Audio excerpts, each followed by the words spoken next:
Esimene teema siis, mida me täna käsitleme, on meie uus peaminister Kaja Kallas. Mind ennast hakkas huvitama, kuidas tal siis ametis edasi läheb, kas ta on teinud õigeid otsuseid või oleks midagi, mida oleks vaja ka muuta.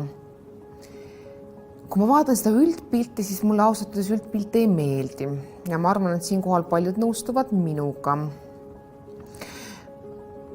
Mul on niisugune tunne, et see otsus teda valida käis liiga järsku ja see ei olnud kõige parem otsus, sest mulle tuleb kogu aeg siia ette lolli kaart. Ehk siis, see ei tähenda nüüd seda, et inimene on ise loll, aga pigem viitab sellele, et inimene astus tundmatusse vette, aga ise ei oska ujuda. Ehk siis ta võib teha teatud samme, aga samas ta võib nagu mängida meie rahva tulevikuga. Ta teeb ja siis mõtleb.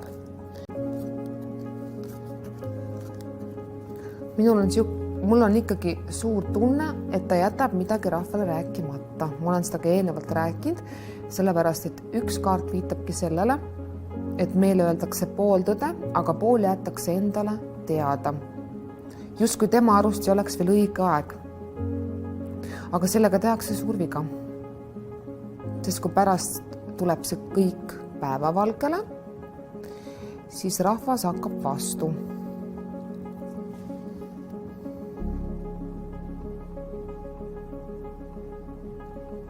Suure tõenäosusega ikkagi järgmine peaminister tuleb meil meesterahvas. Väga tugev meesterahvas. Ja tema viib meid uuesti edule. Ma ei saagi nagu sellest aru, et ometi ma peaks Kajat vaatama, aga miskipärast ma tunnen siin kogu aeg meesenergiat. Kas ta siis võtab meesterahvastelt rohkem nõu kuulda või siis tema ongi seal trooni peal, aga tegelikult ei juhi tema. Otsused tema selja taga teeb keegi teine siiski. Et ta ei suuda nagu üksi seda vastutust võtta enda peale. Sest tema selja taga näitab kahte meest. Üks heleda peaga, üks tumeda peaga.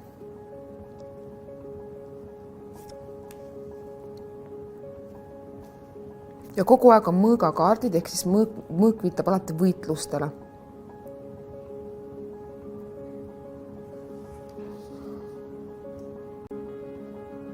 Ja ma arvan, et sellepärast tulevadki valed otsused, et ta ei suuda ise. See on minu arvamus, eks ju. Ta ei suuda ise juhtida, aga läbi tema juhitakse. Ja sealt ka need valed otsused.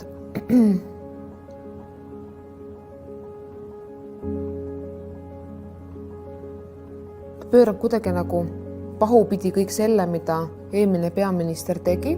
Ta lööb selle kõik nagu pahupidi üldse. Kõik see suur töö, mis sai tehtud, see ei kanna enam vilja.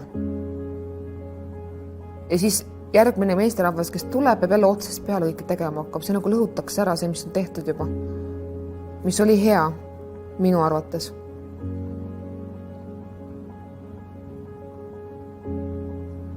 Mina soovitaks Kaja Kallaselt tagasi astuda. Mul on tugev aimdus, et kui ta seda ei tee, ta võib ise kahetsema jääda. Ta põgeneb siit välismaale pärast. Ta ei jää siia nagu aktiivselt. Ja selle taga on jälle tema isa mul.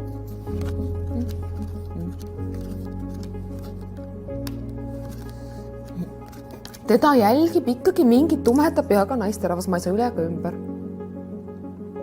Kellele ta ei meeldi. Ja vot see avalikustab siis midagi, mis on valesti tehtud.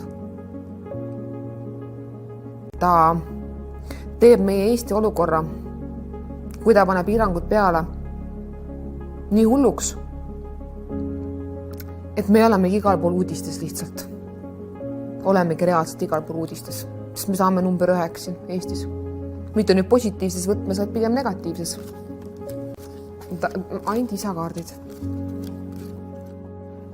Ma vaatan ka põgusalt ära, kuidas Kaja ise tunneb, et tal uues ametis läheb. Ma nii sooviks, et ma saaks midagi positiivset rääkida. aga jälle on isakaart kõrval.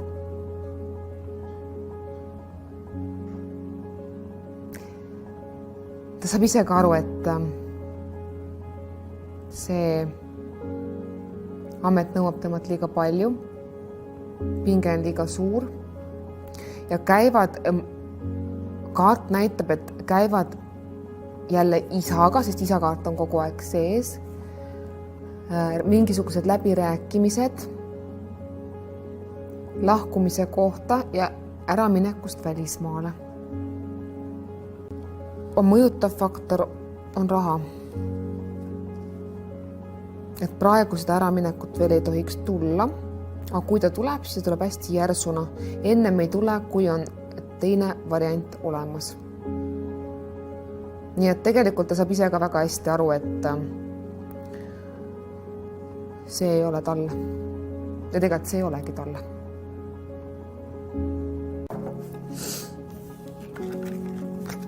Kui kogu aeg on isakaart kõrval, kogu aeg. Mul tunneb, et Simuke juhib meil seda riiki, mitte Kallas.